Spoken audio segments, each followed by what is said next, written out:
Well, Bill's already threatened me that for every minute I go over, it's going to be 30 minutes added to his speech. So we're going to make this quick. And I have a lot to say. Just go online and read about this guy. You're going to see the kind of background he has.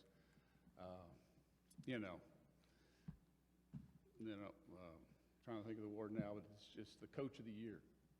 3 times coach of the year. President of the NFL Players Association. Just outstanding coach. I can't believe it. I've been to coaches clinics for the last several years, and everybody's talking about, gosh, I just heard Coach Curry, man. And then we started talking about hoping to get him here, and he was very gracious because he's a busy man. But the one thing I wanted to say, and this makes it more personal, I guess, but when I came to the Colts as a young rookie, I couldn't believe the men that were there. I was a brand new Christian. And the first thing I was asked to come to was a Bible study. And, of course, on Friday night, that was a priority. Most Friday nights, that's the time to go out and relax and drink. And, games coming up in a couple days. But these guys were there. Bill was one of them. And, man, what an influence. I mean, they're all pro guys, just outstanding individuals. And I just was there. I was in awe to be around them. And Bill was one of those guys. He's just a leader. You kind of listened to him. You wanted to hear him talk whenever he had something to say. He was one of those guys. And though one of the funny things that happened, I just told him this today, I shared with him. I said on the way to, my locker was next to Tom Matty. He was number 41, I was number 42. And Tom loved to razz on people, and his imagination was infinite. And I came in one time and my clothes were tied up in a big ball. Taped completely. You know, Jim, how that worked. You know, Maddie. And it took me 20 minutes just to get the tape off. And then one time I remember put on my shoes and powder came out for 10 minutes out of my shoes. I was walking I was walking out the practice field one day and Bill was one of the few veterans that would, when you're a rookie, they just didn't pay much attention to you, but Bill was always nice, and I remember talking to him, told him this today, and I was talking about Maddie, and he said, well, here you go, Tommy, here's the deal.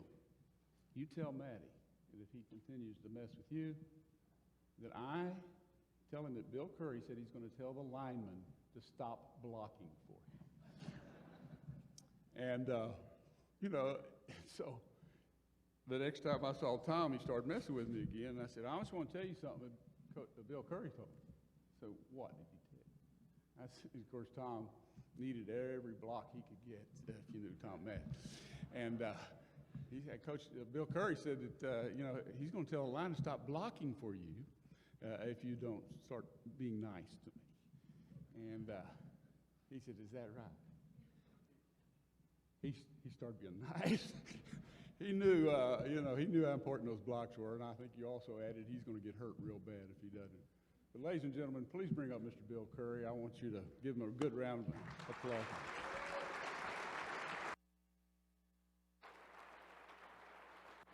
Take as much time as you want.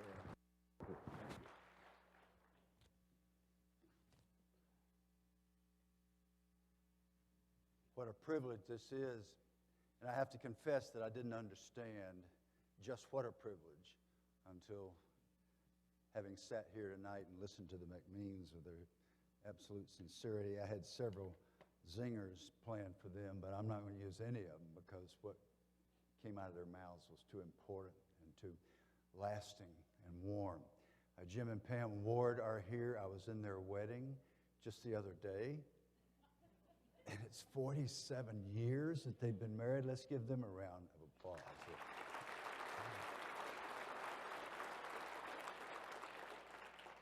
And to see Tommy and Janice, and what was your last name? Maxwell. Tommy Maxwell and Janice is such a... People ask me a lot, what's the essence of being in your sport and being affiliated with a sport that is so controversial and yet so popular, and in my view is serving as the state religion for the United States of America. And that's a very unhealthy thing. But that's the way people respond to our sport now. It has become so important and so highly publicized. Every act, every reaction, everything we do is so important. What that means to me, and what obviously it means to the McMeans and the Maxwells and to all of you, if you think about it, the coaching profession takes on added significance. We are the pastors. We are the high priests. We are the rabbis of today's state religion, because virtually every male child who goes out and learns to catch a ball or to tackle somebody or to adjust his face mask so his nose doesn't look like this after Dick Butkus rearranges it a few times. Every child that does that, we've brainwashed, and I want you to understand it, and you may not believe me, but these coaches will confirm it. Every single one of them thinks that it's his birthright to play in the National Football League. That's what they think. Maybe 0.01% will do that. But what it also means is that coaches have an even more important and exalted position, such that we make such a difference in these children's lives. They will always remember what is said and done by their coach. How many Baptists do we have here tonight? We got Baptists here? Oh, there's more than that. Y'all just won't admit it. Well, I don't know why God did this to me, but he gave me a bunch of buddies that are Baptist preachers. And I don't know if they're supposed to try to save me, which is a constant battle, or whether I'm supposed to minister to them somehow to be rational human beings. But I love them. They're great guys, and I go to their services, and I was at one of the services the other day, and my buddy made a great show of taking his watch off and putting it up on the pulpit. I leaned over to the guy next to me, the member. I said, "What does that mean?" He said, "Nothing." I want you to know that I'm going to be respectful of your time. I'm not going to be up here a long time. But every word that comes out of my mouth is a word that was given to me. It doesn't come from me. It comes from another place, and I don't even understand a lot of the things. In fact, sometimes I take a little license, and my wife, who is a PhD in history, I have a daughter who's a PhD in English, we'll go get in the car, and I will have waxed eloquent about some great saying, and she'll lean over and she'll say, "Abraham Lincoln never said anything like that." So I thought he did. I read it in Mad Magazine or something. But every word that comes out of our mouth sticks in the minds of our children. And I'm sure that it always did. It did when I was in high school, but none of us thought we were going to play in the National Football League. None of us had the illusion. In fact, when I went to day camp when I was 12 years old, and where I lived in College Park, Georgia, all the little white boys went to day camp. Of course, we couldn't let those other people be with us because of segregation. And I never understood that. To my dying day, I'll never understand illogical hatred and why we seem to have to dislike people who look and think different from us, or why we think we've got the only answers. God gives us answers, but he does not intend for us to superimpose them on all other people as if our will were more important than God's or theirs. I never understood all that, but nevertheless, we went to day camp. And so when I showed up for day camp, as I usually did when I was 12 years old, I was about to go into high school. We had a weird system in South Fulton County. Grades 8 through 12 were high school. The good news is we got thrown in with the big boys early. The bad news is we got thrown in with the big boys early, real bad. And the guy that ran the day camp was the most intimidating presence in the history of the world, the high school football coach. His name was Bill Badgett. He had graduated from the University of Georgia with my dad in 1939, and he was a rock. He was a great, big, imposing. He was a brown, sunburned, burnished, powerful presence. He looks up at me. He's writing the kids' names down. He says, "Bill, you're going in the 8th grade?" "Yes, sir." "You're coming out for football." It wasn't like it was a question. I didn't like football. I was just like the young lady that, on the screen. I never watched a football game. I had two goals in life. Number one, I was going to marry Carolyn Newton. And number two, I'm going to pitch for the New York Yankees. I watch a little bit of football, but think about it. If I can stand 60 feet 6 inches from you and throw something at you, why would I run into you and risk injuring my little puffy body? Why would I want to do a thing like, I didn't want to do that. But I knew I couldn't get a date with Carolyn Newton. And by the way, I had announced in the 6th grade that I was going to marry her to my father. Everybody knew she was the smartest kid in College Park, Georgia, by far, and the most beautiful girl in the world. She's still the most beautiful girl in the world. And I told my dad in the 6th grade, I'm going to marry Carolyn Newton. He said, that is the best idea you have ever had. Is Carolyn aware of your plan? I said, no, not yet. She's taller than me, and she can outrun me. She was 5'3", and I was a short, fat kid that was always in the principal's office. I was HD, what all those letters are. I was that. Nobody knew what that was, except my 2nd grade teacher had figured it out and took a rope and tied me in my desk and taped my mouth shut for the whole day. The whole day she did. So that's an idea of kind of what I was at that time. So I didn't want to play football. The next thing I knew, I'm in this locker room, and it was nasty. It was College Park, Georgia. It was 105 degrees. It's August, and they expected us to take our clothes off in front of those big boys. Are you kidding me? That's the most terrifying thing in the world. I'm standing with my buddy Tommy Fields, and Coach Badgett lied to us. The only time he ever lied to us in the 5 years I was with him, he came over and he said, you guys go ahead and get undressed. Nobody's going to look at you. Oh, yes, they did.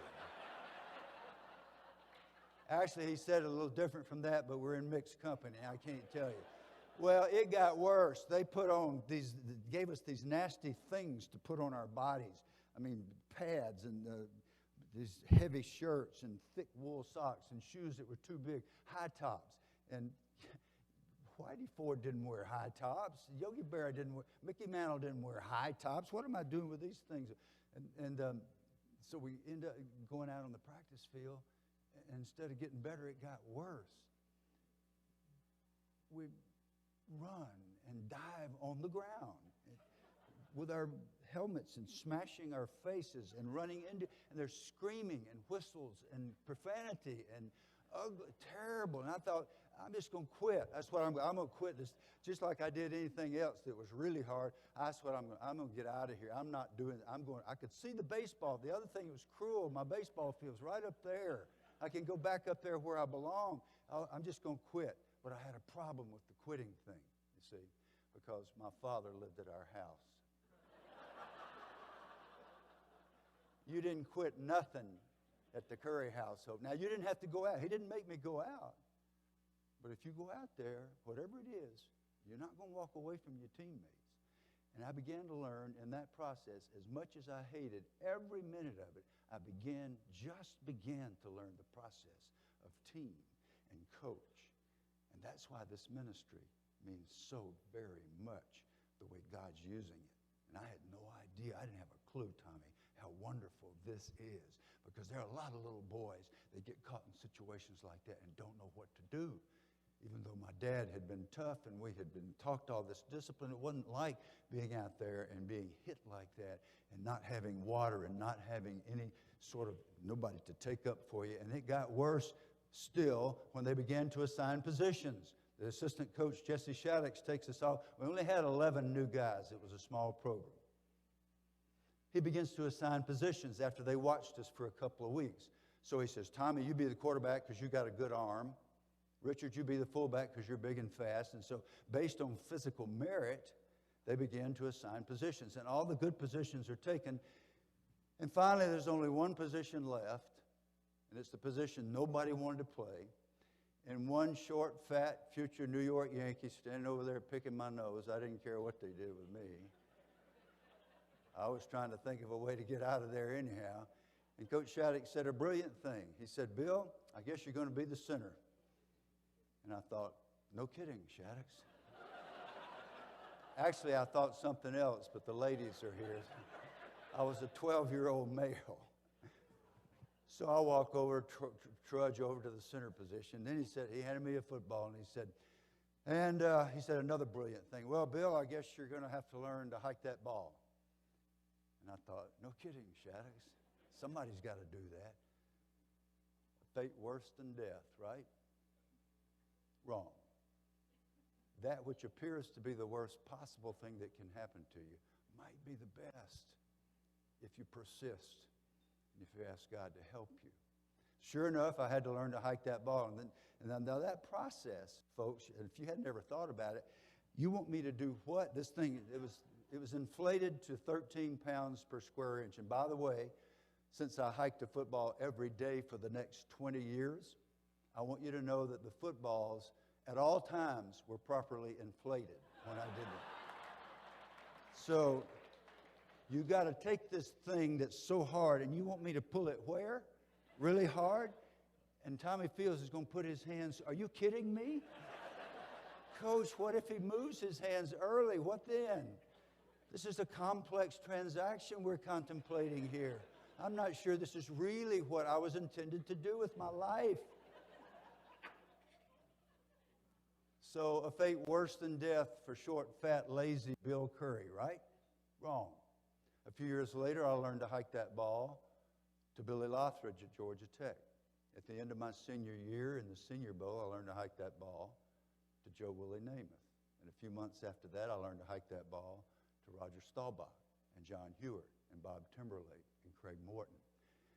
And a couple of weeks after that, I learned to hike that ball to Bart Starr and Zeke Bradkowski.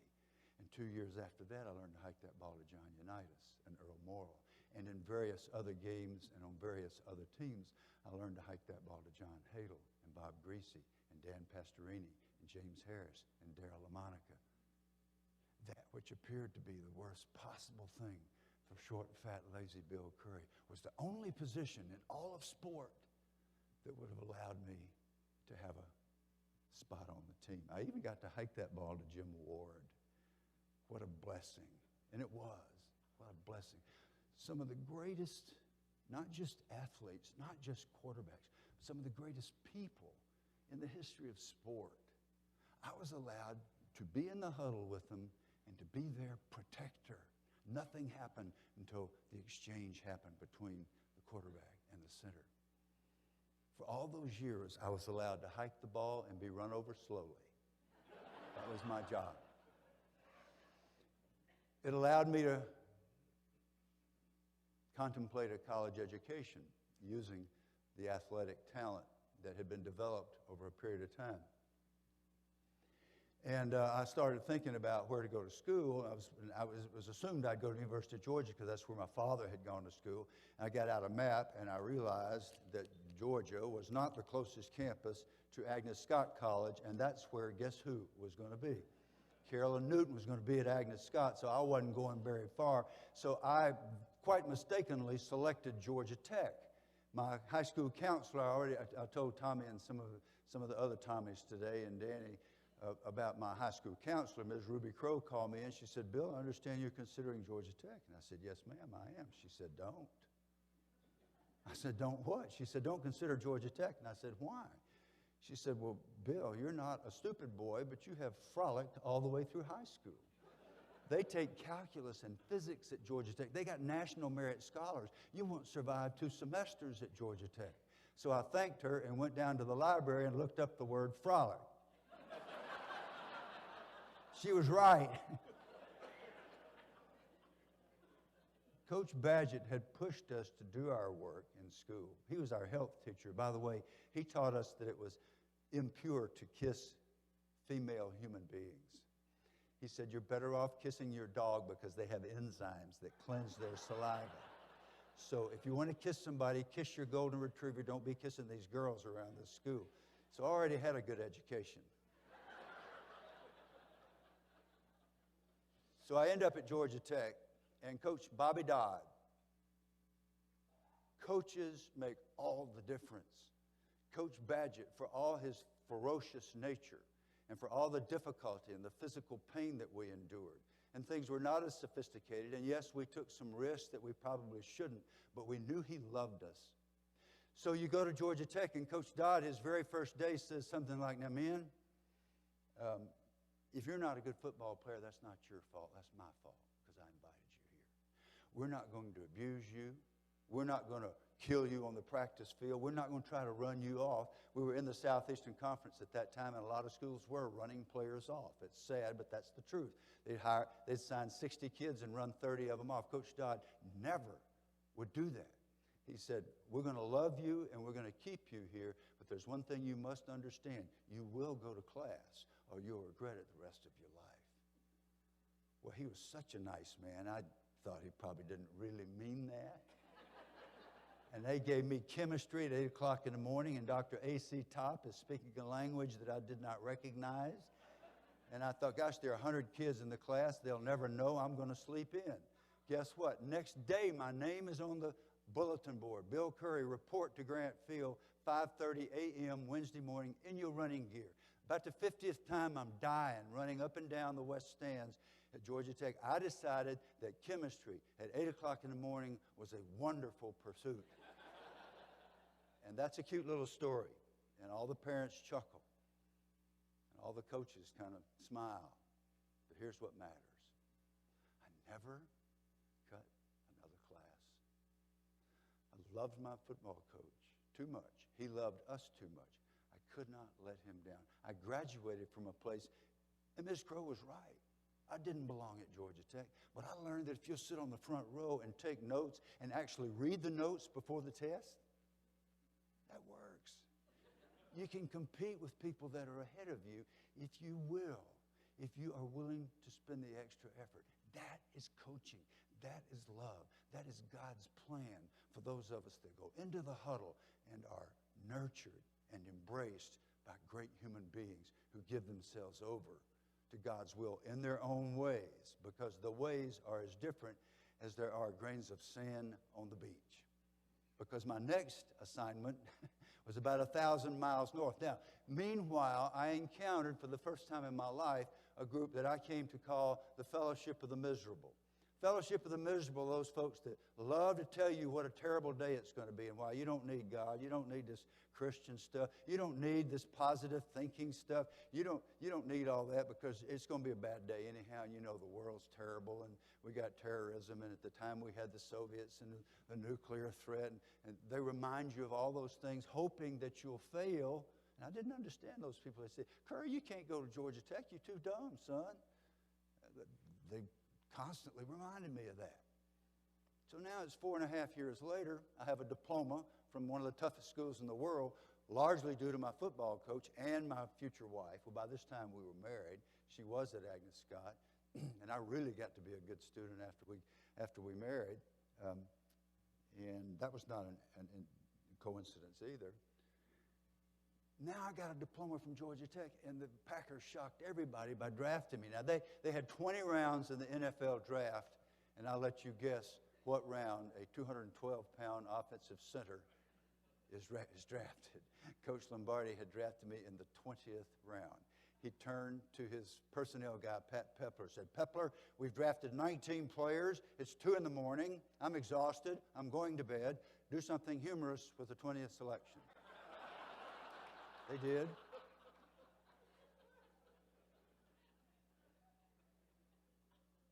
Janice is interpreting for Tommy down here. Could we get you a special horn or something? No, I got to mess with my old teammate.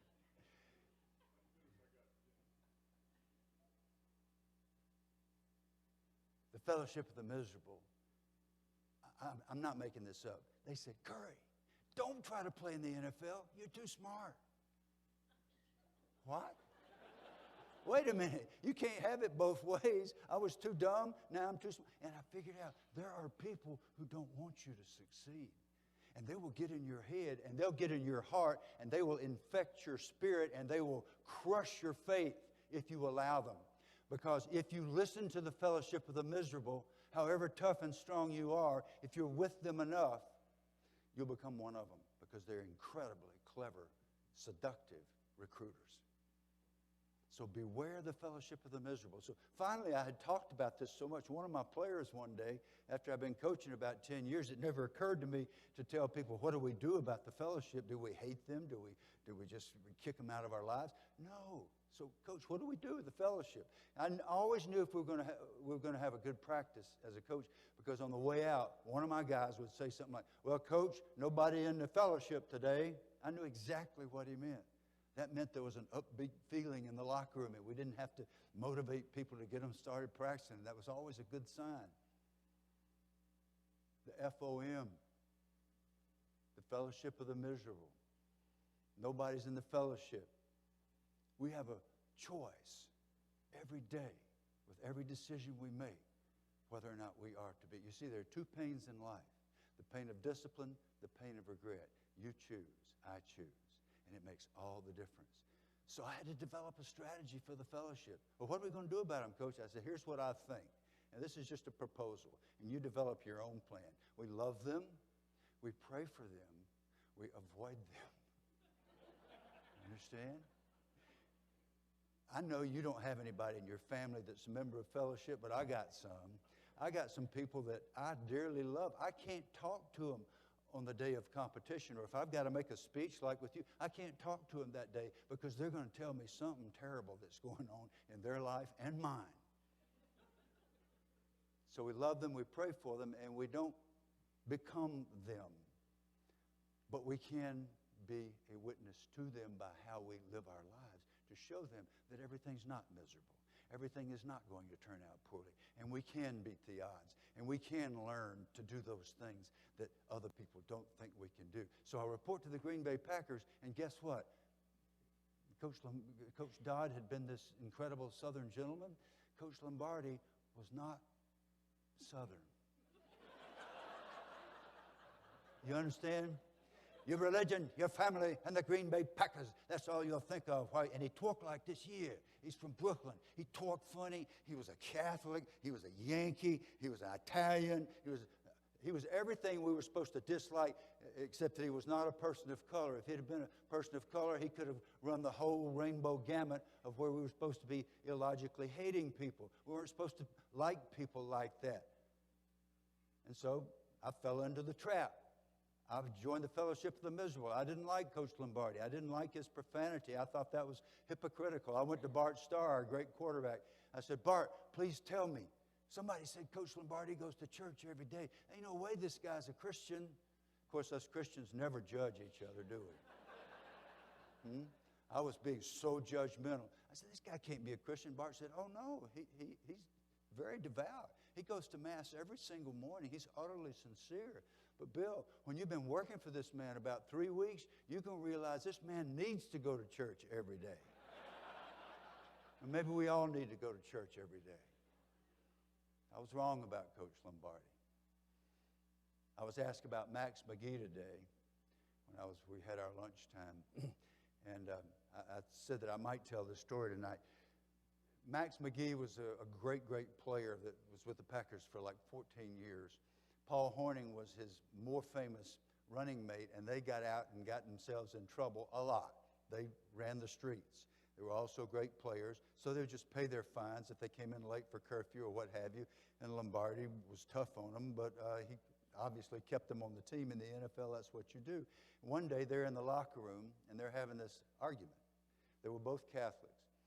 So Paul is lecturing Max about how you should go to confession because you sin a lot. And he says, yeah, and you do the same stuff, and you go to church and go to confession, you're a hypocrite, and that's worse than me. At least I'm honest about being a sinner.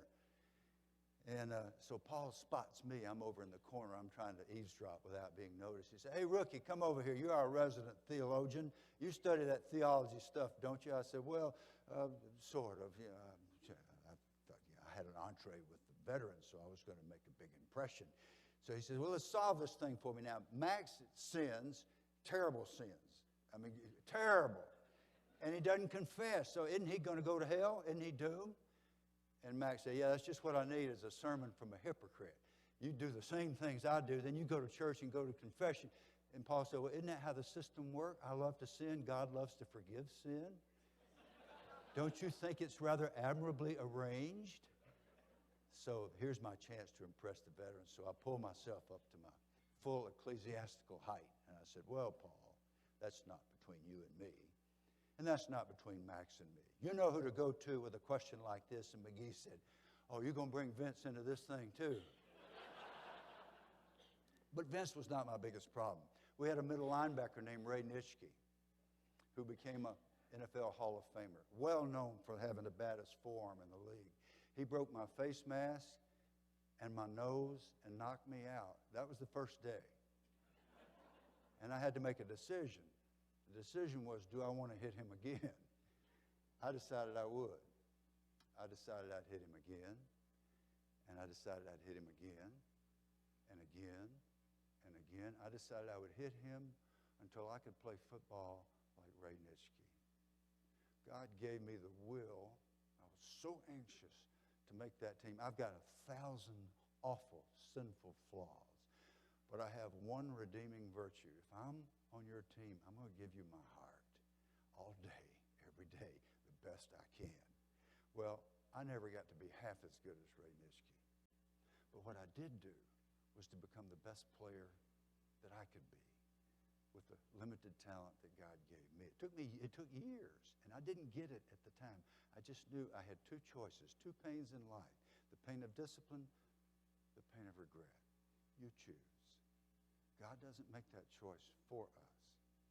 And you choose and you choose, and with each choice you either move toward the positive and the good, or you move in the opposite direction, because we are, above all, creatures of habit. And so I was forced into that. But that wasn't my biggest problem either. My biggest problem is that I had never been in a huddle with an African-American person. And Vince Lombardi's greatest virtue, and he had many that I couldn't see in my limited, sinful perspective at that time. Coach Lombardi refused to be a racist and would not tolerate racism. We had more African-American players on that 40-man roster than many of the other teams combined. Many of the other teams had racial quotas. They'd have one or two African-American players or none, and they bragged about it. And we beat their brains out every week. And I thought, I wonder if they're ever going to figure this out. I think they did, didn't they? Look around. You know who was on that team? Willie Wood, Herb Adderley, Lionel Aldridge, David Robinson, and most intimidating of all, the great Willie Davis from Grambling State University. Willie Davis working on his master's degree in business at the University of Chicago while being the captain of the greatest football team of all time. That's what they were being called. And I thought, those guys are going to hear my southern accent. They're going to figure out that I've never been around anybody like them, and they're going to kill me and send me home. That's what and I don't blame them. We were right in the middle of civil rights.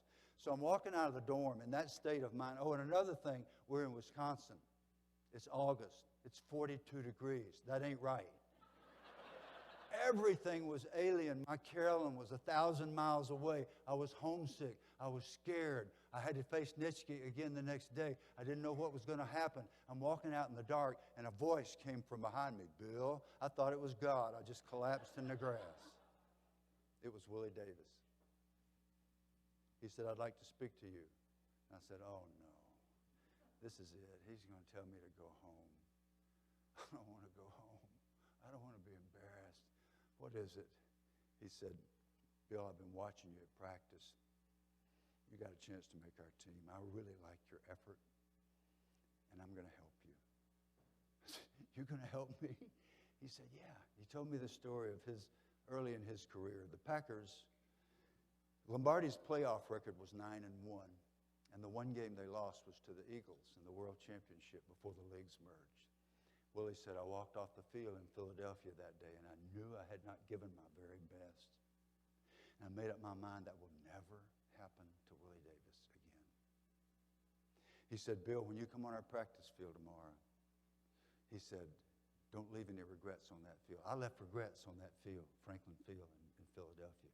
Don't you leave any regrets, and you just might make our team. You see, there are two pains in life, the pain of discipline, the pain of regret. The pain of discipline is usually brief, the length of a football game, an extra set of gassers, giving up some pleasure that you know you shouldn't be participating in, whatever that is. The pain of regret, when you don't do the right thing, lasts the rest of your life. I promise you, it lasts at least 73 years. That's what I know so far. He said, Bill, you come on our practice field, and when it gets too hard, and when Nitschke's tearing your head off, which he did, and Lombardi's screaming profanity and spitting in your face, which he did, and you think you just got to quit, you come find me, son. I'll get you through it. I'll get you through it. What did the great man do? You know what we call him? We call him Feel Good. Sure enough, Nitschke smashed my face. Lombardi screamed.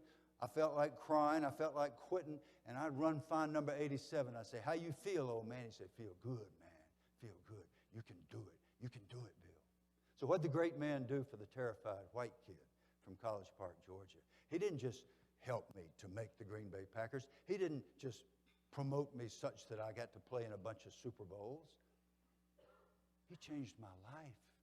I was transformed by God's grace because that's what was working through Willie Davis. It took me about 30 years to get him to admit it because he didn't want to brag about his faith, but it came based on the fact of his Christian faith, and he felt that was his responsibility. God had put that upon him. My life was changed forever because I never was able to look at another human being, any human being, in the same way that I had with illogical hatred. It was an unexpected, undeserved, unrewarded act of kindness from a powerful source. That is Christian leadership. That is what's expected of each and every one of us. And there's somebody in your life today, right now, this night, that needs for you to do for that person what the great Willie Davis did for the terrified Bill Curry. And you know who it is. And you see a face in front of you right now. That stuff is easy to talk about and not so easy to do. You see, what happens in the football huddle, I call it the miracle of team. I can go to South Central Los Angeles, and I can go to New Jersey, and I can go to the hills of North Georgia, and I can go to Dade County, Florida, and I can recruit a bunch of kids that have been raised by our sick, racist culture. They've been raised to hate each other's guts. And I put them in the same locker room, put them in the same color shirt, and teach them how to run and sweat and dive on the ground and, yes, smash into each other and try to do that in a proper way. And then I watch this miracle happen. Because those kids who've been trained to hate each other, somebody's got to help you get your jersey on and off. In our sport, you can't even get your clothes on without help in our locker rooms. And you learn, however subliminally, that sweat smells the same on everybody. When I get busted in my mouth, that blood's the same color as my brother here. And I've had guys come to me, an African-American and a white kid, who came from those diverse backgrounds. I've actually had them walk in my office. We came to see you tell you something today, Coach. You know that stuff you talk about how overcoming the hatred and all that? I hated his guts when we first got here, and we've been here 6 months. I just wanted you to know he's my best friend now. See you, Coach. Have a good day. And it lasts the rest of their life. And then another miracle happens. The mom says, well, why don't you bring your friend home for Thanksgiving? She doesn't know what she's saying. But he shows up with his buddy, and it ain't what she had expected. You get my meaning? And a family's culture is transformed. It's hard to hate a 17-year-old that's bragging on your Thanksgiving turkey. It's hard to do that. And now I have the privilege of watching that very same, not a child anymore, 28 years old probably. When he comes to Atlanta, I'm thinking of a specific case now. He goes and sits with that white family, and they take him in as if he were one of theirs. That would have never happened without this miracle of team, the miracle of team.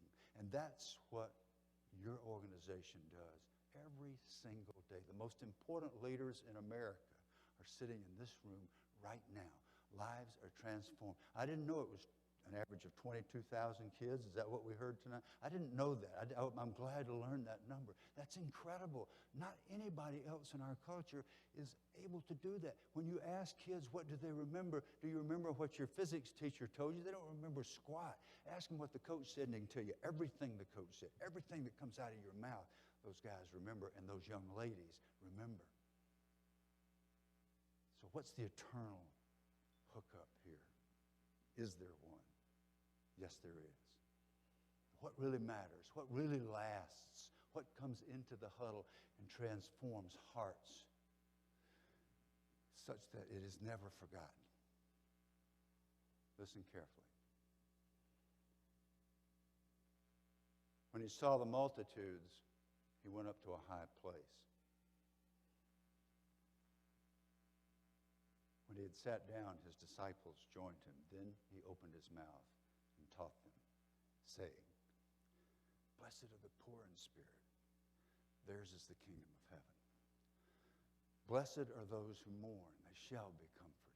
As we have here tonight, we have mourned one we lost. Blessed are the meek. They shall inherit the earth. Blessed are those that hunger and thirst after righteousness, for they shall be filled.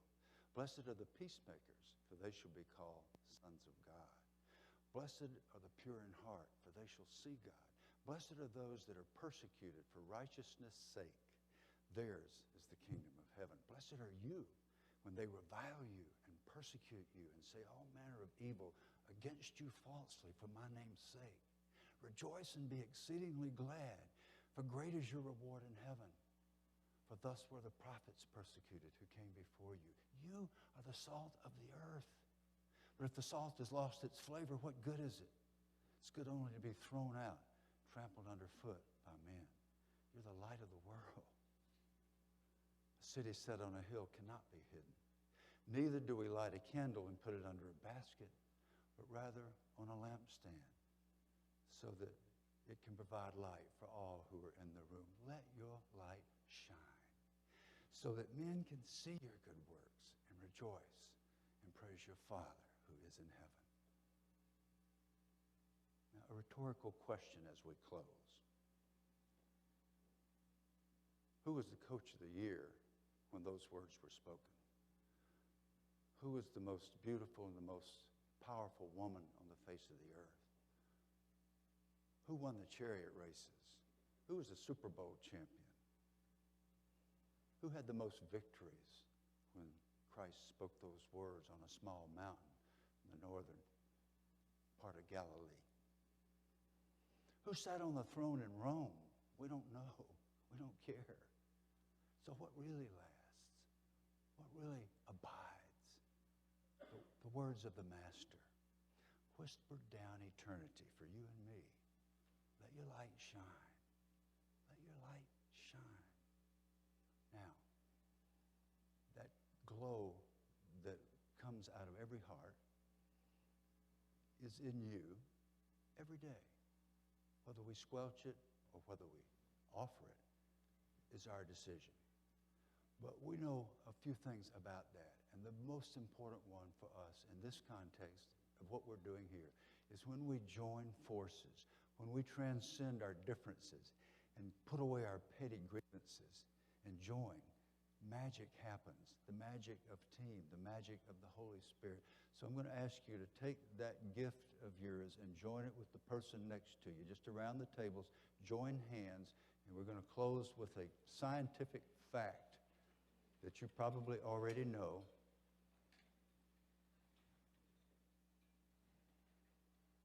When we join hands, when we join forces, our capacity to do God's work does not increase arithmetically. It does not increase geometrically. Our capacity to do God's work, to do the right thing, and to do good, and to love unconditionally increases exponentially, and it's instant. Nobody denies it. Nobody can understand it but God Himself. But it is a fact. The Holy Spirit, exponential Holy Spirit, changes lives. And with the potential in this room, we can change the world. God bless you. Thank you so much.